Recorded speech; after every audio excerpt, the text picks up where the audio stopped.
भगवान ने गीता में ऐसा प्रतिज्ञा की है, कहते हैं जब धर्म घटने लगता है, यदा यदा ही धर्मस्य ग्लानिर्भवति भारत। भारत अर्जुन को कहा, अर्जुन का नाम है भारत है अर्जुन। जब जब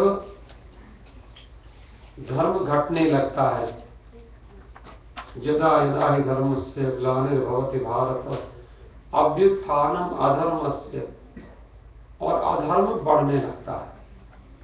धर्म घटने लगता है, अधर्म बढ़ने लगता है। यदा यदा ही धर्मस्य ग्लानिर्भवति भारत अभ्युत्थानम अधर्मस्य तदात्मानं सृजाम्यहम्। श्रीमद् भगवद गीता भगवान के वचन हैं। तदा आत्मानम अहम सृजामि। जब ऐसा होता है, पाप बढ़ा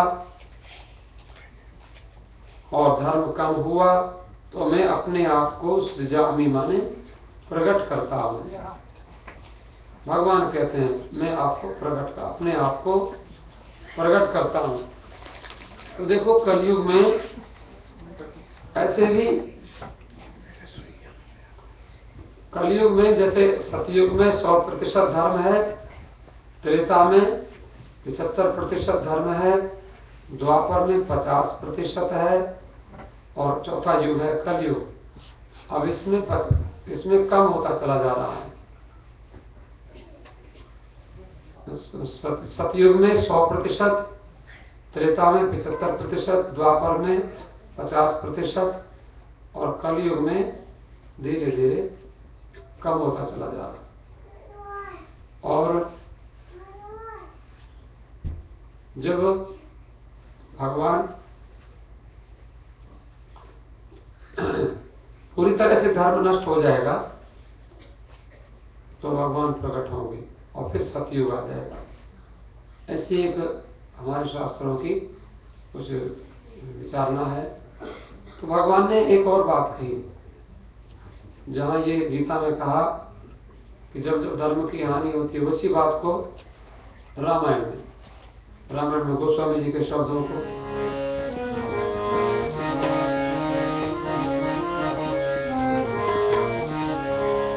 जब जब हो धर्म के हानि, जब हो धर्म के हानि, जब हो धर्म के हानि,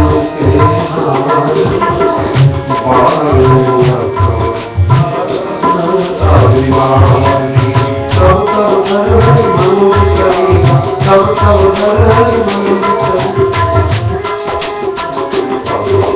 हरे हरे विविध शरीरा, हरे हरे विविध शरीरा, हरे निधान भव सज्जन पीरा।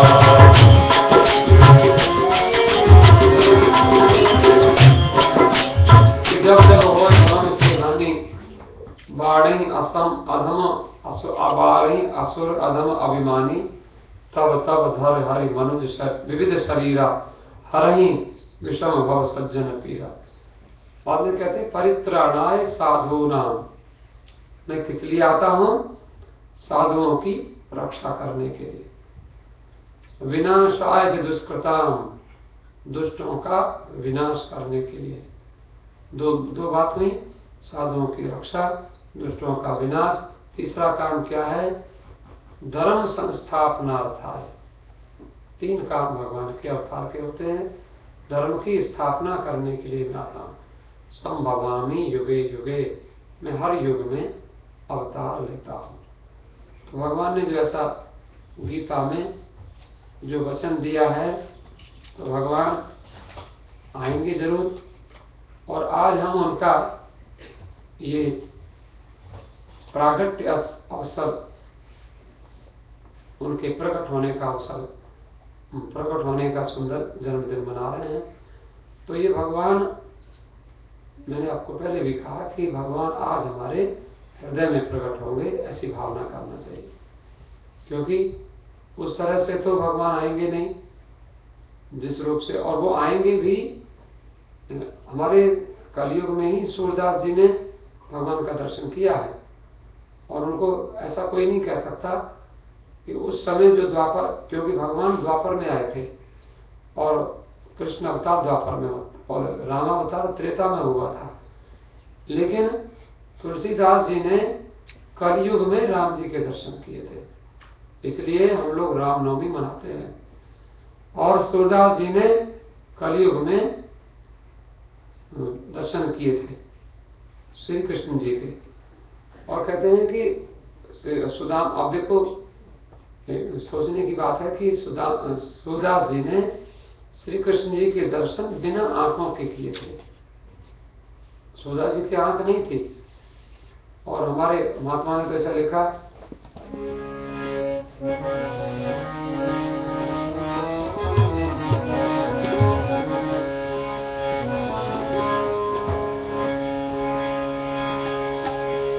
छोड़कर आंखें यूं बोले। सूरदास जी को जब बहुत भजन किया और भगवान नहीं मिले। होता है जब हम लोग एक काम करते हैं और उसके लिए निकलते हैं, नहीं होता तो बड़ा गुस्सा आता है, क्यों नहीं हो रहा है। एक हमारे यहाँ शास्त्र में ऐसा कहा गया भगवान को पाने के लिए, कहते हैं कार्यम व साधयामी देहम व पातयामी। या तो मेरा कार्य सिद्ध होगा या तो ये शरीर ही नष्ट हो जाएगा। तो कहते हैं उन्होंने फोड़कर आंखें यूं बोले बिल्व मंगल सूरदास, जिसने छवि तेरी न देखी आंख हो किस काम की। कहते हैं आपके दर्शन नहीं हुआ तो ये मेरी आंख किस काम की है, आंखें फोड़ ली। सूरदास जी ने कहा अब मुझे भगवान के दर्शन नहीं होंगे, फोड़ डालो इन आंखों को, क्या करना है। और जब बाहर की आंखें फूटी तो भीतर की आंखें उनकी खुल गई। और भीतर की आंखें ऐसी खुली, मैंने आपको पहले भी कहा था कि सूरदास जी ने भगवान श्याम सुंदर के मंदिर में जाकर, जैसे लोग जाते हैं कभी आप भी भगवान के मंदिर में जाते हैं, जब भीड़ होती है तो हम लोग सोचते हैं हम आगे जाएं, लेकिन आपके कनाडा के लोग बड़े शब्द हैं, लाइन लगा लेते हैं। हिंदुस्तान में ऐसे लाइन नहीं लगाते, आगे चले जाते दोस्त भाग के, लोगों को धक्का मार देते हैं पीछे को, और कोई बूढ़ा हो अंधा हो उसको ज्यादा धक्का मारते हैं। लेकिन बेचारे, लेकिन सब समझदार लोग नहीं ऐसा करते। सूरदास जी को पीछे पीछे धक्का मार रहे थे, सूरदास जी आगे आगे जा रहे थे और सबसे आगे पहुंच गए। एक लड़के से रहा नहीं गया, कहता हे अंधे, सूरदास जी माने नाक नहीं थी, ये अंधे तू वहां जाकर क्या देखेगा, क्योंकि अंधे को तो आंख नहीं होती ना। तो सूरदास जी बड़े समझदार, अरे अंधे हाँ क्या देखेगा, सब तो दर्शन करने जा रहे, तू क्या देखेगा। तो सूरदास जी कहते हैं हाँ मुझे मालूम है बेटा, मैं नहीं देखूंगा, पर वो तो मुझे देखेंगे ना। मैं नहीं देखूंगा, भगवान तो देखेंगे मुझे, तो भगवान के पास जा रहा हूं, भगवान मुझे देखेंगे। मुझे तो देखो ये जरूरी नहीं है कि हम भगवान को देखें, पर भगवान हमको देखें, बात तो वही है। लेकिन जब भगवान, हम कई बार ऐसा होता है हम इस काबिल ही नहीं होते कि भगवान हमें देखे। कई बार तो लोग होते हैं ना, कई बार एक माता जी थी, उनको कोई कुछ पूछता ही नहीं, लेकिन एक दिन उन्होंने क्या किया, उन्होंने सोचा बढ़िया बढ़िया कपड़े पहने, लेकिन कपड़े एक से एक बढ़िया लोग पहनते हैं, उन्होंने सोचा ऐसे भी कोई नहीं पूछेगा। फिर उन्होंने अपने को बढ़िया गहने बनवाए, फिर भी कोई नहीं पूछे। अब उस दिन उन्होंने जब वहां पर क्या किया, उस दिन उनको कष्ट हुआ और अपने घर में आग लगा ली। घर में आग लगाई तो लोग आग बुझाने वाले आए, तो आग बुझाने में भी तो वहां पर किसी ने, एक बहन ने पूछ लिया, अरे ये अंगूठी तुमने कब बनवाई। तो बोले पहले से बोलती तो मैं घर में आग काहे लगाती। अंगूठी तब मेरी देखा नहीं। कई लोग, हम लोग कहते हमारी ओर कोई देखे, लेकिन ये तो बात हमने ऐसे आपको कही, ठाकुर जी हमारी ओर क्यों देखेंगे। ठाकुर जी द्रौपदी की ओर देखते हैं, ठाकुर जी मीरा की ओर देखते हैं। और देखो, और ऐसी बात नहीं है कि राम मंदिर में कृष्ण अवतार नहीं हो सकता। तुलसीदास जी तो वृंदावन पहुंच गए। छवि बरनूं आज की भले बने हो ना, तो तुलसी मस्तक तब न दे जब धनुष बाण लोहा। कृष्ण जी से बोले कि हम तो राम जी के भक्त हैं और तुम मुझे लोग वृंदावन में ले आए हैं, मैं तुमको मस्तक नहीं झुकाऊंगा क्योंकि मैं तो अपने राम जी को प्रणाम करता हूँ। तो कहते हैं तुलसीदास जी की भक्ति देखी और कृष्ण भगवान ने कहाँ मुरली और कहाँ वो क्या है, मुरली और वो सब छोड़ करके और अपने भक्त के कारण कृष्ण बने रघुनाथ। कहाँ मुरली, कहाँ राधिका, कहीं गोपियन को साथ, और अपने भगत के कारण और कृष्ण बने रघुनाथ। राधा भी छोड़ दी, मुरली भी छोड़ दी, और वो तो भगवान राम बन गए। आप कहते हो कभी राम बन गए, कभी श्याम बन गए, लेकिन थोड़ी सी कथा आप सुन लें, अभी भगवान के प्रकट होने में थोड़ा सा देर है। तो उसमें कथा क्या है, कथा ये है कि उग्रसेन राजा का लड़का है और उसका नाम है कंस, और कंस ने अपनी चचेरी बहन देवकी का विवाह वसुदेव जी से किया और अपनी बहन से इतना प्रेम करता था। बहन सबको प्यारी होती है, अपनी बहन को प्रेम से अपने उसके पति के घर भेजना हर भाई का सपना होता है, लेकिन जब अपने ऊपर अपनी जान के ऊपर आती है तो बड़ी मुश्किल हो जाती है। अपनी बहन को विदा करते हुए उसका रथ अपने आप हाँक रहा है, मैं अपनी प्यारी बहन को अपने उसकी ससुराल छोड़ के आऊंगा, अपने आप जाऊंगा। मेरी प्यारी बहनियां बनेगी दुल्हनियां, सज के आएंगे दूल्हे राजा। खुशी होती है। अब वो आए, वसुदेव जी उनको बड़े प्रेम से विदा, लेकिन इतने में ही आकाशवाणी हुई, अस्यास्त्वष्टमो गर्भो हंता तव। अरे अबुध, अरे अबोध, अरे अज्ञानी, तो जिसके प्रेम में इस बहन को इतना खुशी खुशी विदा कर रहा है, इसी बहन का 8वां गर्भ तुझे मारेगा। अब तो अभी तो बहुत प्यार से चला रहा था, अब तलवार निकाल ली उसने। तलवार निकालकर और अपनी सगी बहन को देवकी को मारने के लिए सिर काटने को तैयार हो गए। वसुदेव जी ने कहा, देखो हमारे यहाँ साम दाम दंड भेद 4 नीतियां कही गई हैं। हमारे महात्मा लोगों ने कहा कि देखो आप राम मंदिर चलाते हो, आप मंदिर में बैठे हो, आपका अपना घर है, परिवार है, कभी कोई काम बिगड़ता हुआ दिखाई पड़े तो समझदार आदमी का काम होता है कि उस काम को बिगड़ने ना दे। वसुदेव जी बहुत समझदार हैं। वसुदेव जी ने सोचा कि ये कंस अपनी बहन देवकी को मारेगा और विवाह के अवसर पर इसका भी अच्छा नहीं, भला नहीं है, हमारा भी भला नहीं है, किसी के लिए अच्छा थोड़ी है किसी को मारना। तो उसने सोचा क्या करना चाहिए। उसको बड़े प्रेम से समझाया, देख भैया तू एक तो स्त्री को मारेगा, स्त्रियों को मारना ठीक नहीं। यत्र नार्यस्तु पूज्यन्ते रमन्ते तत्र देवता, स्त्रियों की जहां पूजा होती है वहां देवताओं का निवास होता है। शास्त्र की बात समझाई, देखो शास्त्रों में ऐसा कहा गया है। फिर बहुत सारे उदाहरण दिए, जिसने स्त्री का अपमान किया, रावण ने स्त्री का अपमान किया, सीता का अपमान किया, तो रावण का 1 लाख पूत 1.25 लाख नाती ता रावण घर दिया न बाती। 1 लाख लड़के हैं, 1.25 लाख उसके ग्रैंड सन हैं, लेकिन उसके घर में कोई दीपक जलाने वाला नहीं। ऐसे ही दुर्योधन ने अपमान किया था द्रौपदी का, तो दुर्योधन का भी नाश हुआ। कंस को बहुत समझाया, देखो स्त्रियों का अपमान नहीं किया करते, स्त्रियों का सम्मान होता है, उसने कहा। लेकिन एक और बात, उग्रसेन जी कहते हैं कि देखो, वो वसुदेव जी कहते हैं कि देखो बेटा, देखो भैया तुम एक काम करो, देवकी को मारने से कोई लाभ नहीं है। तुमने आकाशवाणी सुनी है कि इसका 8वां बेटा तुम्हें मारेगा, तो हम 8वां बेटा तुम्हें दे देंगे।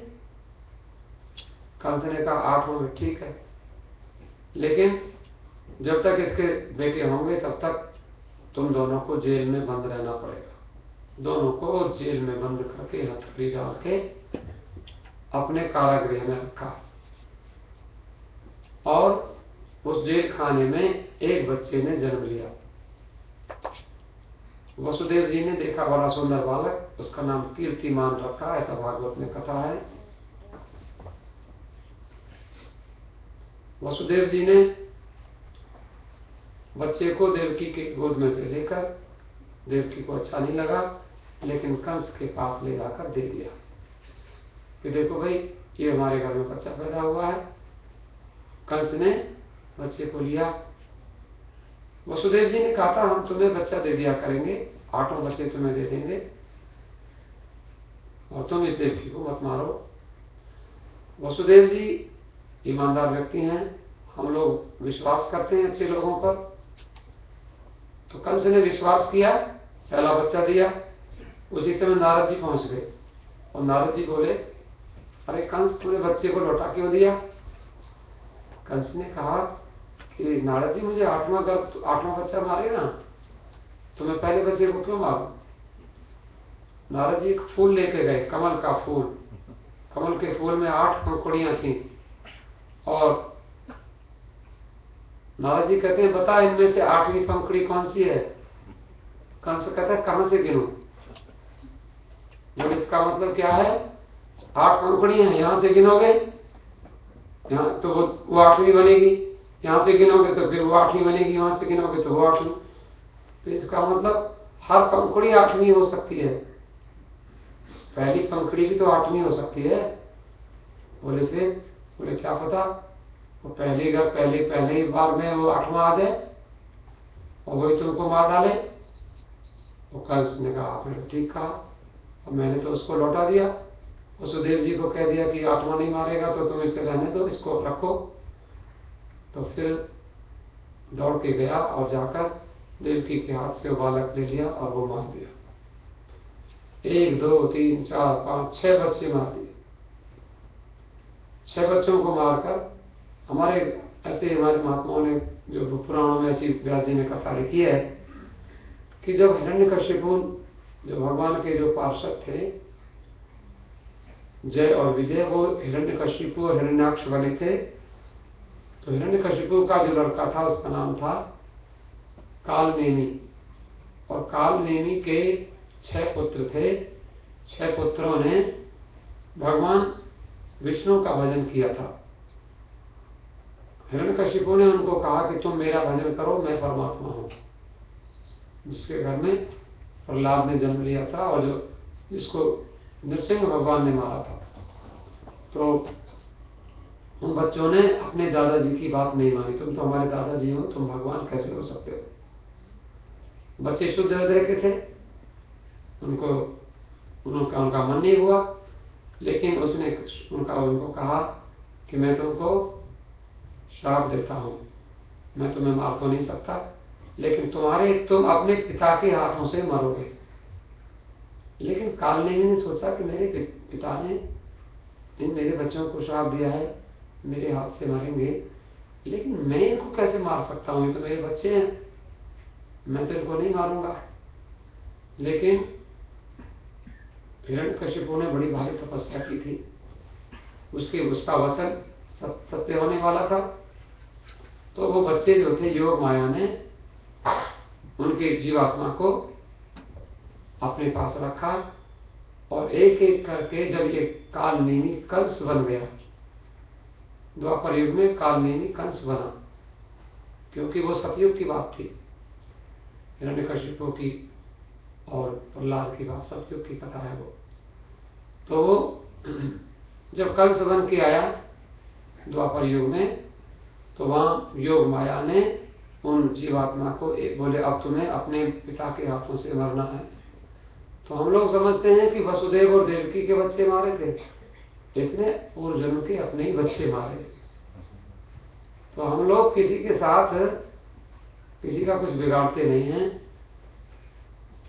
जो भी कुछ हम करते हैं, अच्छा करते हैं वो अपने लिए करते हैं, बुरा करते हैं वो भी अपने लिए करते हैं। इसलिए बड़ा सीधा हिसाब है भगवान का, भगवान के यहाँ। तो इसलिए थोड़ा सा जरा सा गुनगुनाइए मेरे साथ।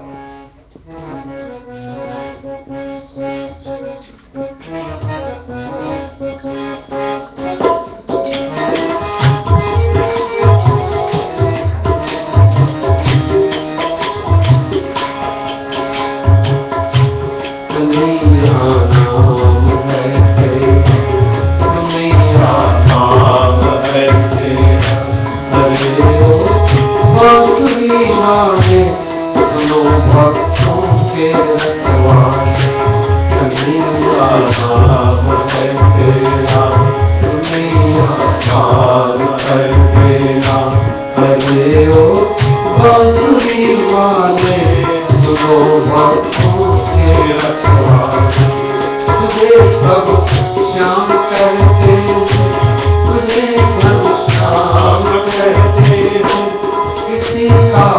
मोहन प्यारा तू, तुझे भगवान कहते, कोई ना जान आया है श्याम तेरे नाम है, तेरे नाम है, तेरे नाम है, कन्हैया नाम है तेरा।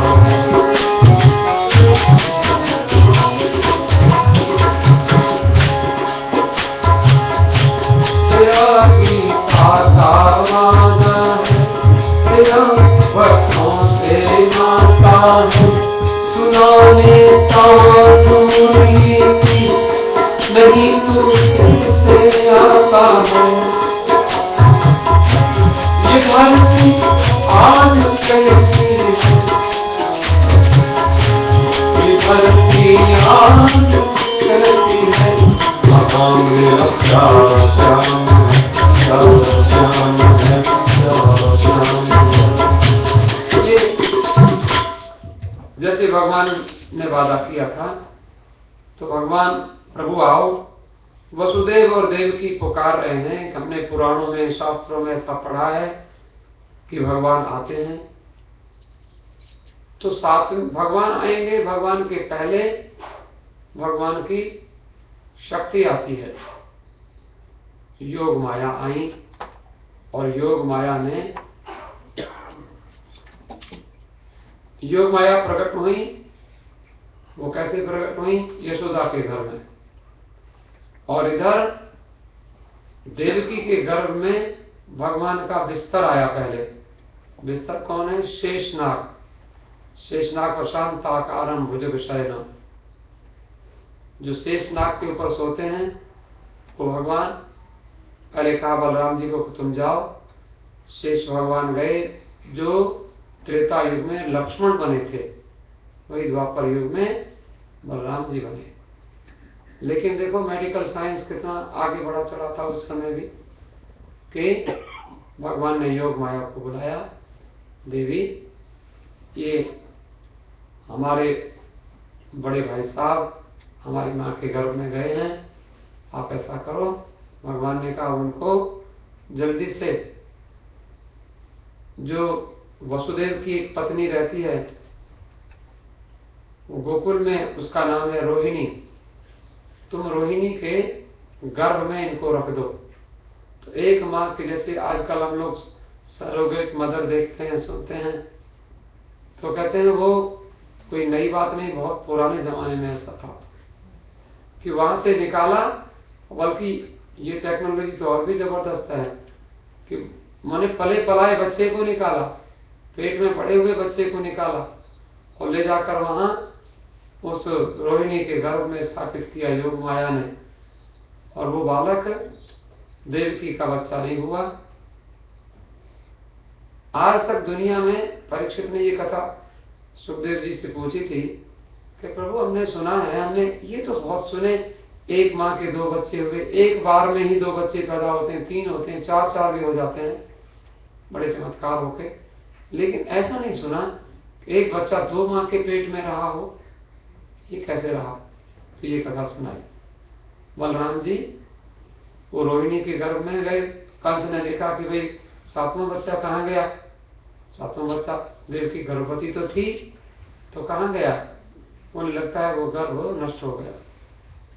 बाद में आठवें गर्भ के रूप में भगवान श्री कृष्ण आए। और जब से श्री कृष्ण भगवान देवकी के गर्भ में आए, उसी समय से जेल खाना, सारा जेल खाना, सारा बंदी गृह चमचम हो गया, चमकने लगा।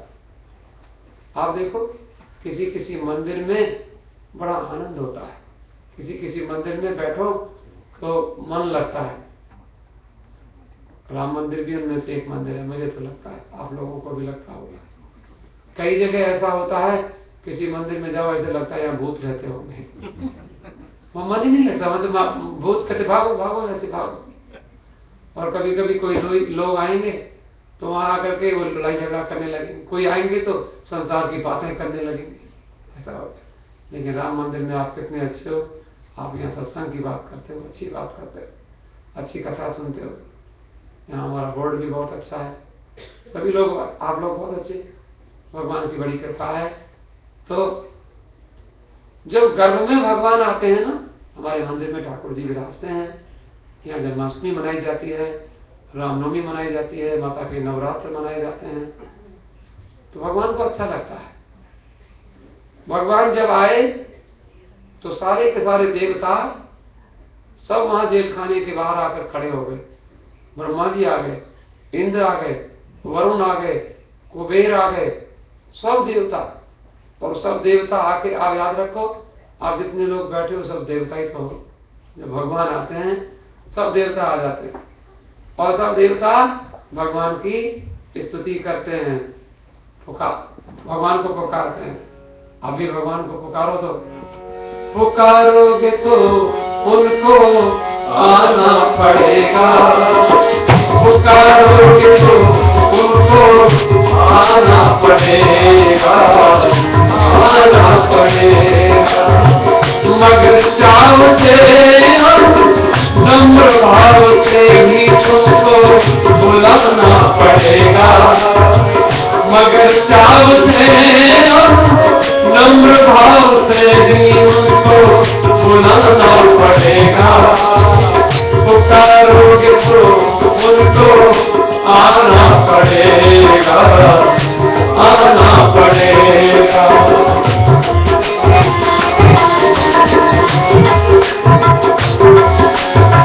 वो हम राज में उनको ये राज दे दो, मगर उनको हल्की सी आवाज दे दो, अगर उनको हल्की सी आवाज दे दो। दुनिया से खाली करके दुनिया कवाली,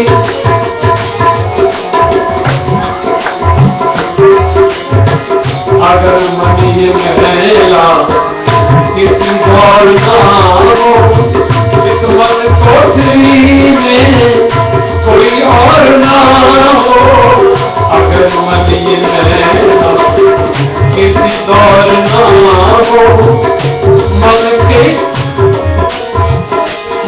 कोठरी में कोई और ना हो।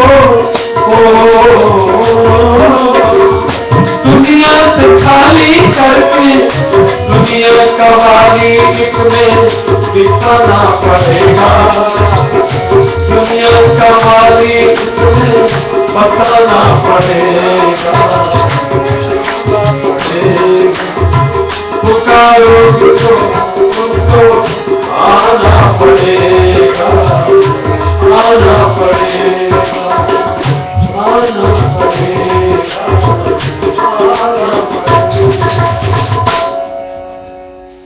भगवान ने जो वादा किया था, कहते हैं भादों का महीना, अष्टमी तिथि, रोहिणी नक्षत्र और आज काली अंधियारी रात और बिजली चमक रही है, बादल गरज रहे हैं और वर्षा हो रही है और ऐसे घनघोर अंधेरा, और वहां पर बिजली और बादलों की बिजली की रोड लगी है। बिजली चमकती है तो वो दिखाना चाहती है भगवान को, लेकिन बादल फिर ढक लेते हैं, फिर बिजली निकलना चाहती है, फिर बादल ढक लेते हैं। दोनों में होड़ लगी हुई है और ऐसी सुंदर अवसर पर भगवान श्याम सुंदर प्रकट होने वाले। आप लोग भगवान का ध्यान करो।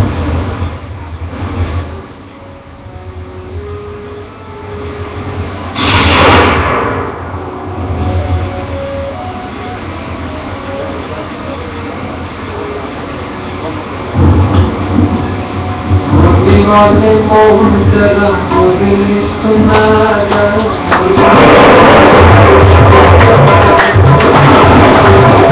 वाले मोहन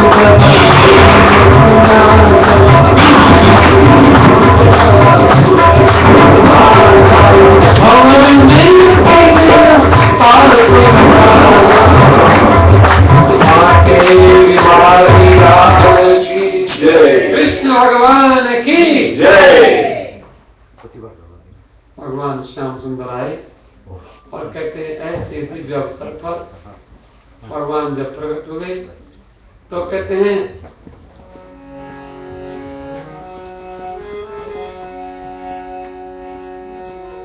कौन सा गीत गाना?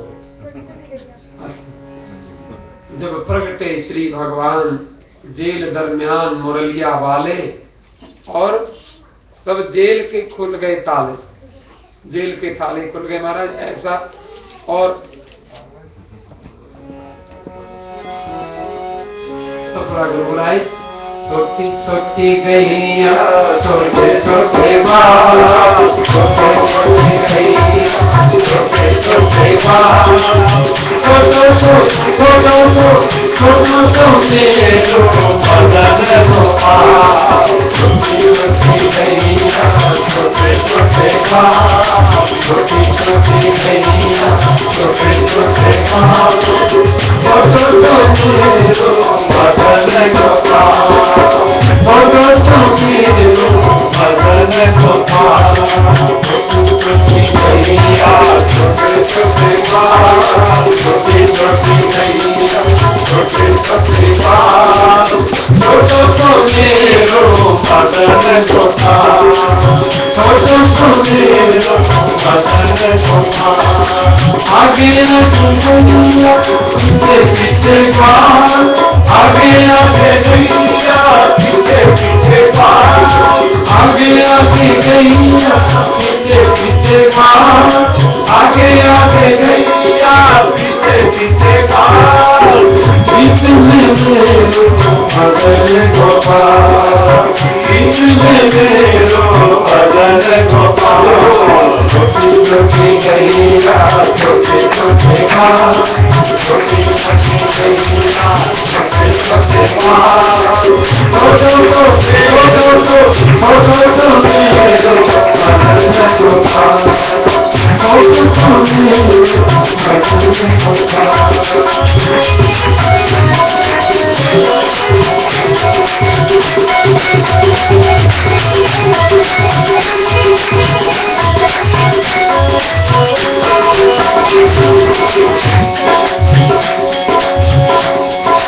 काली काली गैया थोड़े थोड़े बाल, काली काली गैया थोड़े थोड़े बाल, श्याम बदन तेरो बदन गोपाल, श्याम बदन तेरो बदन गोपाल, ओ श्याम बदन तेरो बदन गोपाल, श्याम बदन तेरो बदन गोपाल, छोटी छोटी गैया छोटे छोटे बाल, छोटे छोटे गैया छोटे छोटे बाल, छोटे छोटे जो बदन गोपाल, मेरी छोटे छोटे जो बदन गोपाल।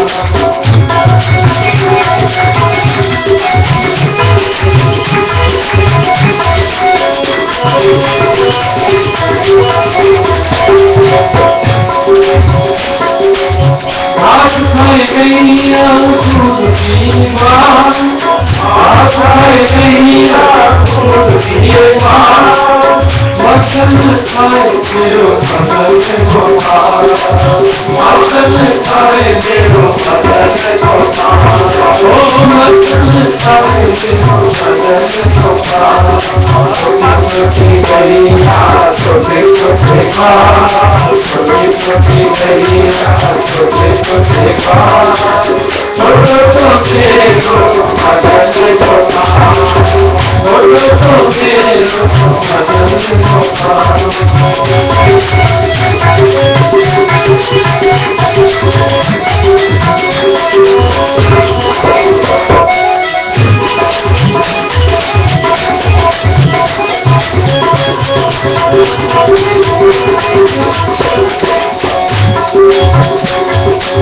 छोटी छोटी लकुटी छोटे छोटे हाथ, छोटी छोटी लकुटी छोटे छोटे हाथ, बंसी बजाए मेरो बदन गोपाल, बंसी बजाए मेरो बदन गोपाल, गैया चलावे मेरो बदन गोपाल, गैया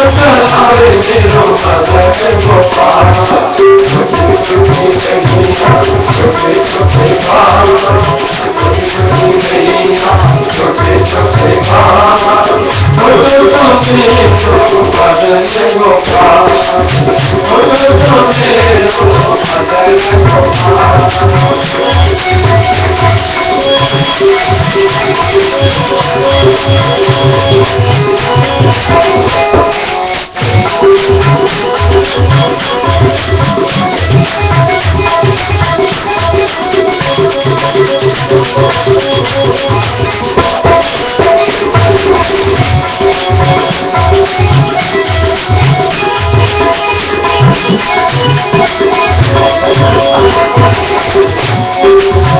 छोटी छोटी सखियाँ मधुबन बार छोटी छोटी सखियाँ मधुबन बार छोटी छोटी सखियाँ मधुबन बार छोटी छोटी सखियाँ मधुबन बार रात रचाए मेरो भजन गोपाल रात रचाए मेरो भजन गोपाल बंसी की धुन से देखो चलिए बंसी से आया आता कन्हैया से तेरा राधा मेरा कन्हैया से तेरा राधा मेरा कन्हैया से तेरा राधा मेरा कन्हैया से तेरा राधा मेरा कन्हैया से तेरा राधा मेरा कन्हैया से राधा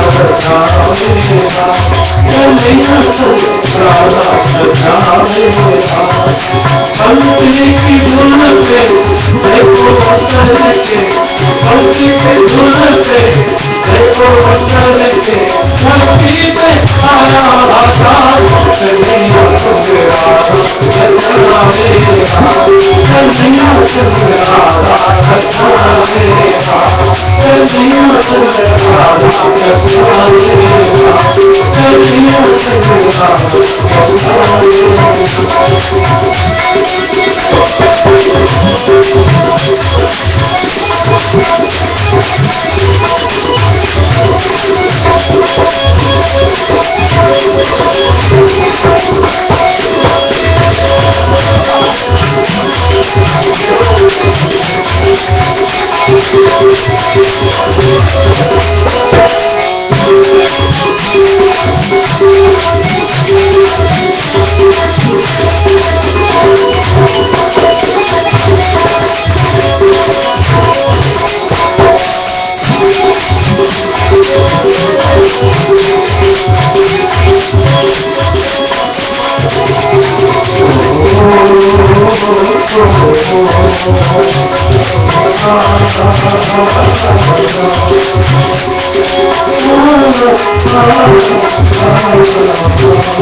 नंद के आनंद भयो देखो नंद लाल नंद के आनंद भयो देखो नंद के आनंद भयो देखो नंद के आनंद भयो देखो नंद के आनंद भयो देखो कन्हैया लाल की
कोटि ब्रह्मांड के अधिपति लाल की, कोटि ब्रह्मांड के अधिपति लाल की, कोटि ब्रह्मांड के अधिपति लाल की, कोटि ब्रह्मांड के अधिपति लाल की, हाथी घोड़ा पाल की जय कन्हैया लाल की, हाथी घोड़ा पाल की जय कन्हैया लाल की, गौरी शरण हरे जय हो, गौरी शरण हरे जय हो, गौरी शरण हरे जय हो, गौरी शरण हरे जय हो।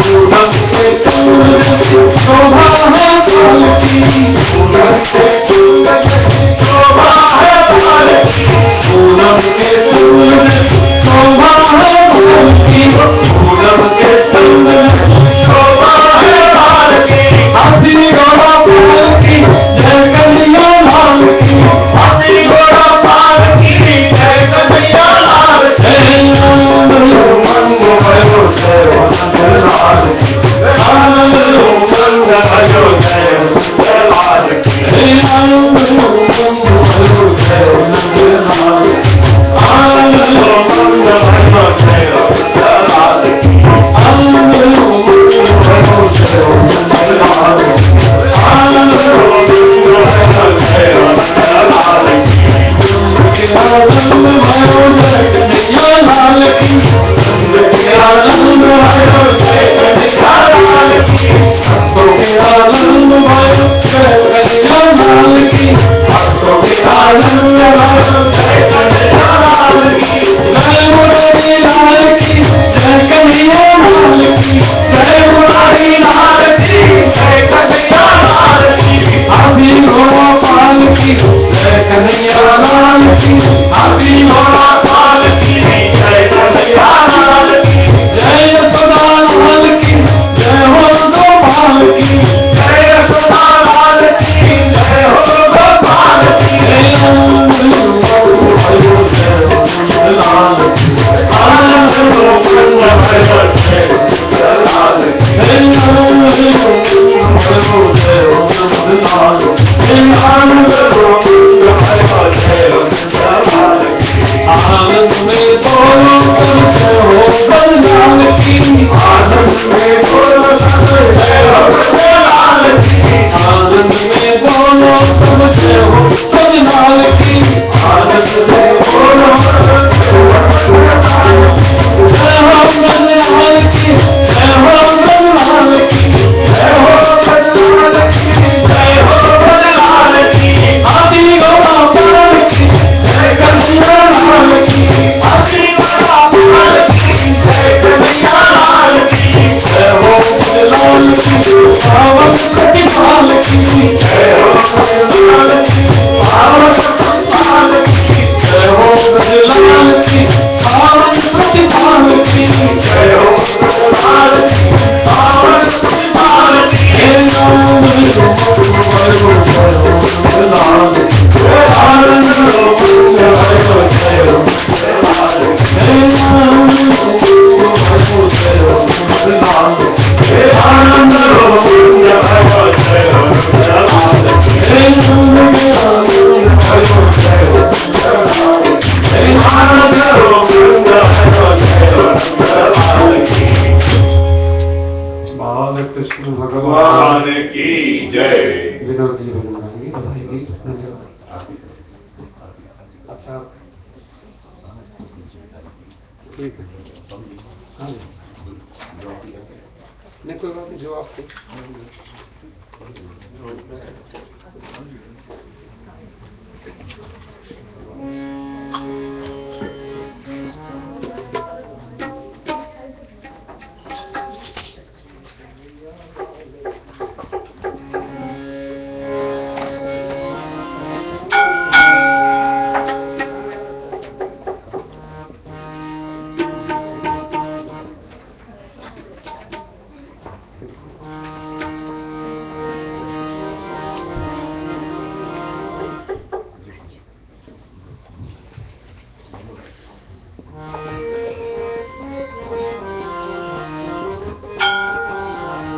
आरती कुंज बिहारी की गिरधर कृष्ण मुरारी आरती कुंज बिहारी की गिरधर कृष्ण मुरारी माला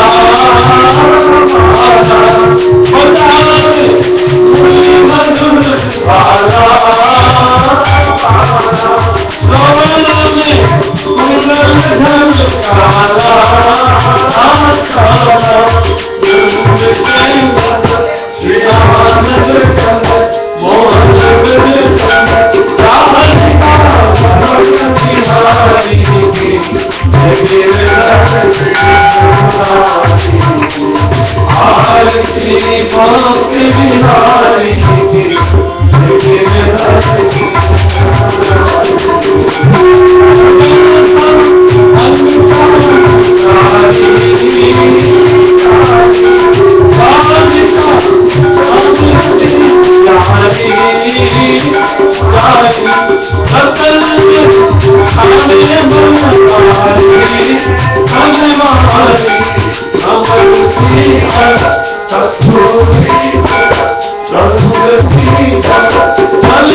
अपने हाथ उठाओ, अपने शरण लगाओ, पार बढ़ाएंगे ओम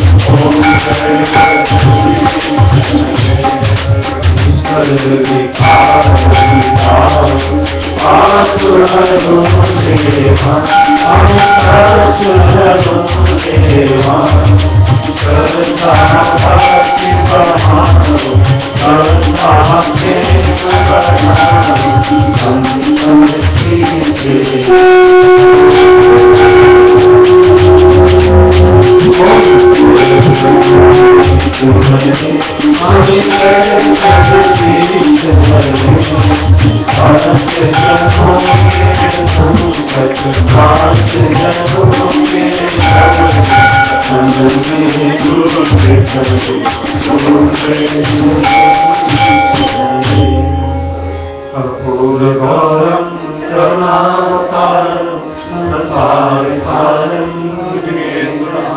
सदा वसन्तं हृदयारविन्दे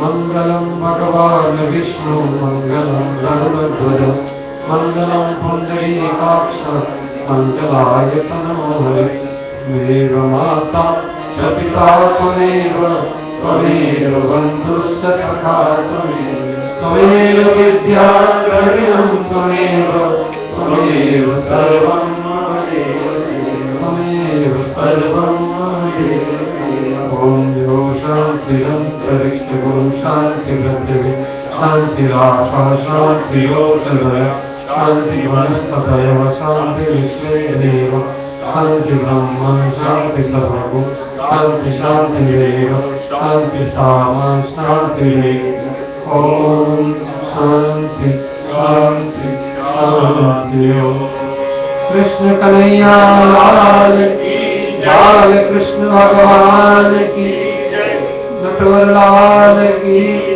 सियावर रामचंद्र भगवान की पवन सुत हनुमान की उमापति महादेव राधा रानी की दुर्गा महारानी की नमः पार्वती पतये हर हर महादेव।